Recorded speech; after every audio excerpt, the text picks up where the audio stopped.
Deep within the labyrinthine corridors of power, far from public scrutiny and congressional oversight, lie the archives of ambition. These are not the records of treaties signed or budgets passed. They are the ledgers of a darker science, a relentless pursuit that transcends conventional warfare. For decades, governments have chased a phantom, an ideal soldier forged not in the crucible of the battlefield alone, but in the laboratory. They seek to build a human weapon, a super soldier. This is the story of that quest, a journey into the heart of classified projects, declassified whispers, and the unsettling silence of what remains hidden.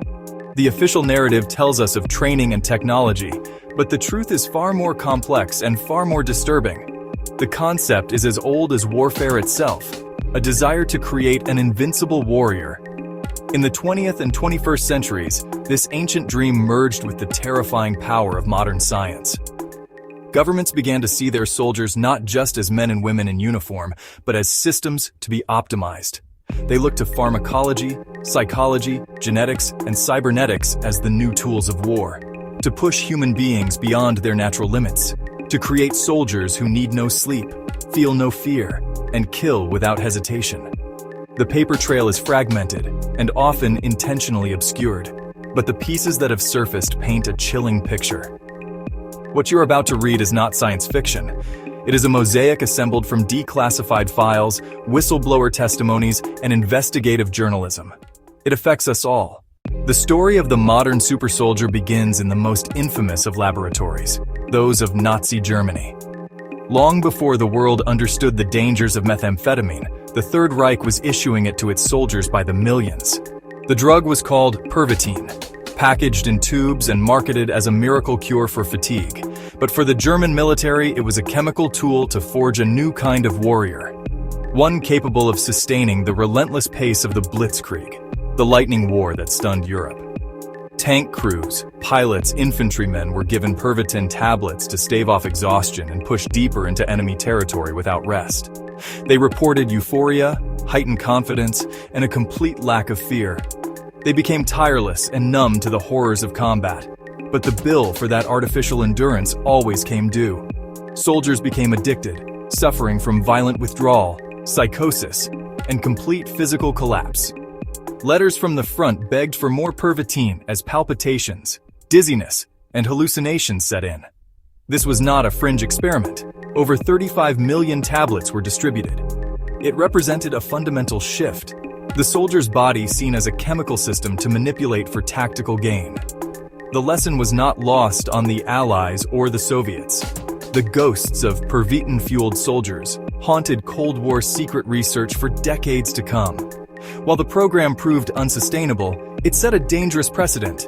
A nation could gain a temporary edge by chemically enhancing troops, and the moral cost was enormous. As the Iron Curtain fell, a new kind of war began, a battle of spies, secrets, and ideologies. In that paranoid landscape, U.S. intelligence feared the Soviets had discovered ways to control the mind. Fearing a brainwashing gap, the CIA launched one of the most notorious and illegal programs in American history, Project MKUltra. The official goal, study methods of mind control. The unofficial goal, far more ambitious, programmable assassins, broken agents, even psychic spies. MKUltra became an umbrella for over 150 sub-projects. Experiments were contracted to universities, hospitals, pharmaceutical companies, conducted on patients, prisoners, and ordinary citizens with a horrifying pharmacopoeia of techniques. High doses of LSD, sensory deprivation, psychological torture, even sexual abuse. The research was conducted with complete disregard for law or human decency. One arm of this research, later nicknamed Stargate Project, investigated remote viewing and psychic phenomena. Millions spent to see if the mind could be weaponized for espionage. In 1973, CIA Director Richard Helms ordered files destroyed.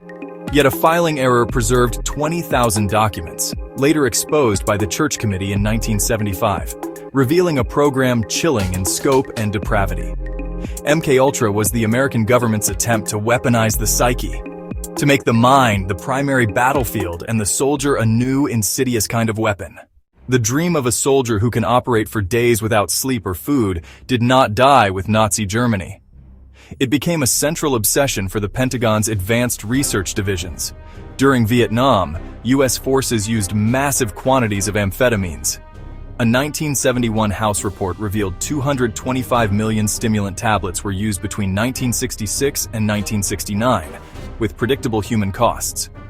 Enter DARPA, the Pentagon's engine for radical innovation. If a technology seems like science fiction, DARPA has likely studied it. Programs like continuous assisted performance aim to eliminate the need for sleep for up to a week. They explored transcranial magnetic stimulation and sophisticated drug cocktails. One controversial substance was modafinil. Originally for narcolepsy, it was used by pilots and special forces to maintain wakefulness with fewer side effects than amphetamines. Success opened an ethical Pandora's box. Where does helping a soldier stay awake end and fundamentally altering biology begin?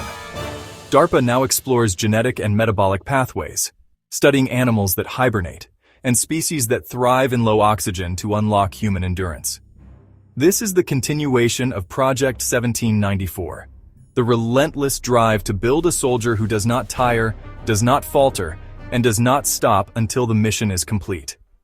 The super soldier of the 21st century may not be born from a test tube or a pill bottle, but from the fusion of flesh and steel.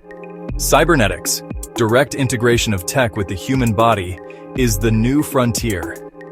DARPA invests billions into programs that sound like Hollywood blockbusters. Brain-computer interfaces could allow a soldier to control a drone with thought, or a pilot to fly a jet as if it were an extension of their body. Technologies already being tested in labs today. Programs like the Luke Arm restore veterans. Yet the military applications are obvious. Mind-controlled limbs offering strength, dexterity, and haptic feedback. Exoskeleton suits could let a single infantryman carry hundreds of pounds or heavy weaponry, effectively turning them into walking tanks. Beyond strength, senses can be enhanced. HUD contact lenses, auditory implants that filter or amplify sounds, creating tactical awareness no unaided human has. DARPA's NSTAR explores processing neural signals directly. The soldier's brain becomes part of the surveillance and decision network, speeding analysis from days to seconds. This fusion promises strength, speed, and a smarter soldier. But who remains human when thoughts are networked? Bodies are parts machine, and systems can be hacked or malfunction? The final frontier in the quest for the super soldier lies not in a machine or a drug, but within our very DNA.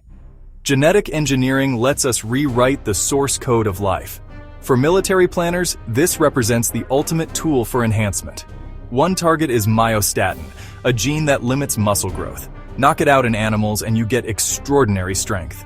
Imagine soldiers engineered with bodybuilder-level strength without training. Other research targets genes linked to aggression and risk-taking. The so-called warrior gene.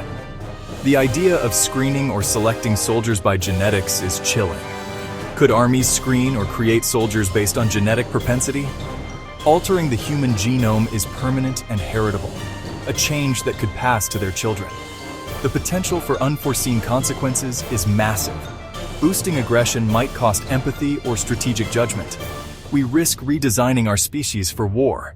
We are talking about redesigning humanity for conflict, a step that may have no ethical or biological return. This is genomic warfare. Its possibilities are limitless and terrifying. While DARPA's research is often public, the world of Black Ops projects remains deeply hidden. Here facts are scarce and whispers plentiful. In 2020, then Director of National Intelligence John Ratcliffe claimed China had conducted human testing on PLA members to develop biologically enhanced soldiers. A claim offered without public evidence, but one that sent shockwaves. The allegation centered on CRISPR. Chinese researchers have been aggressive in human gene editing, and US intelligence takes seriously the possibility that such work has military applications. The goal, according to these claims, is soldiers who are stronger, more resilient, and able to withstand extreme environments. A biological arms race that could dwarf the nuclear era. Whistleblowers and insiders hint at secretive American programs too. Elite units testing neurotech and performance cocktails far beyond what is publicly admitted. Accounts speak of soldiers performing cognitive feats and physical endurance that defy normal biology. These stories are by nature hard to verify. They live in classified leaks and anonymous forums. Public DARPA projects are the tip of the iceberg, Beneath the surface in classified worlds, the real experiments are likely underway. Are there soldiers with cybernetic eyes? Pilots controlling drones with their minds? Infantry testing genetic enhancements? We don't have definitive proof, but the direction of research and persistent whispers point to a single conclusion. The super soldier is no longer fantasy. The pursuit of the super soldier is paved with broken lives.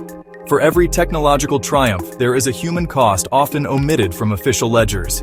Subjects, volunteers, or unwitting victims often return home ravaged by addiction and psychological trauma, not the triumphant heroes we imagine.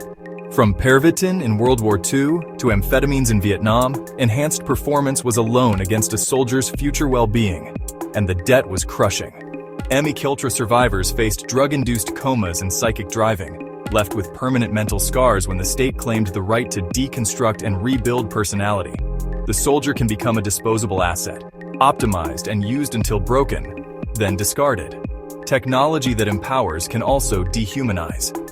If a genetically engineered soldier commits a war crime, who is responsible? The soldier or the scientists? If their brain is networked, does privacy still exist? These are urgent policy questions. Reducing a person to data and metrics strips away vulnerability and perhaps the essence of being human. The quest risks trading souls for performance. The greatest casualty in the race to build the perfect soldier may be our own soul. When war designs the human, peace becomes harder to imagine. We stand at a crossroads. Technologies born in secret labs will shape tomorrow's battlefields and the future of humanity. The line between science fiction and military fact has been erased. The super soldier is real, not a comic book hero, but a systematic scientific endeavor to push humans beyond nature. This is a battlefield fought with gene sequencers, neural implants, and chemical compounds. It is a war over the definition of being human.